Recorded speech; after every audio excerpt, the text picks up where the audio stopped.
എല്ലാവരുടെയും ഈസ്റ്ററൊക്കെ എങ്ങനെ ഉണ്ടായിരുന്നു? ഈസ്റ്ററൊക്കെ എവിടം വരെ ആയി? നാട്ടിലുള്ളൊരു ബ്രേക്ക്ഫാസ്റ്റും കഴിച്ച് ലഞ്ചും കഴിച്ചിട്ട് ഇപ്പോൾ രേമ്പൊക്കമൊക്കെ വിട്ട് ഇരിപ്പ് കാണുമല്ലേ? ഞങ്ങളിവിടെ ബ്രേക്ക്ഫാസ്റ്റൊക്കെ കഴിച്ചിട്ട് ഇങ്ങനെ റെസ്റ്റ് എടുക്കുന്നേ ഉള്ളൂ കേട്ടോ. ഈശോ വെളുപ്പിനെ ഉയർത്തെഴുന്നേറ്റെങ്കിലും ഞങ്ങൾ ഉയർത്തെഴുന്നേക്കാൻ കുറേ താമസിച്ചു. അതുകൊണ്ട് തന്നെ ഞങ്ങൾ ബ്രേക്ക്ഫാസ്റ്റും താമസിച്ചു.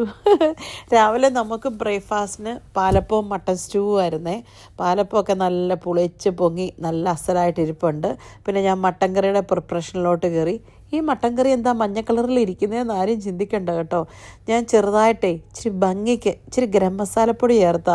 ആദ്യമായിട്ടാണ് ഗരം മസാലപ്പൊടി വാങ്ങിച്ചത് അങ്ങനെ ഇരിക്കുന്നത്. ഇച്ചിരി മഞ്ഞ കളർ ഉണ്ടായിരുന്നു അതിൻ്റെ കളറാണ് കേട്ടോ, അല്ലാതെ മഞ്ഞപ്പൊടി ചേർത്തൊന്നും അല്ലേ. അല്ല ഇപ്പോൾ വരും ഇതെന്താ ലിറ്റി മട്ടൻ സ്റ്റൂ മഞ്ഞ കളർ ഇരിക്കും എന്നൊക്കെ പറഞ്ഞ്, അതുകൊണ്ട് പറഞ്ഞ കേട്ടോ.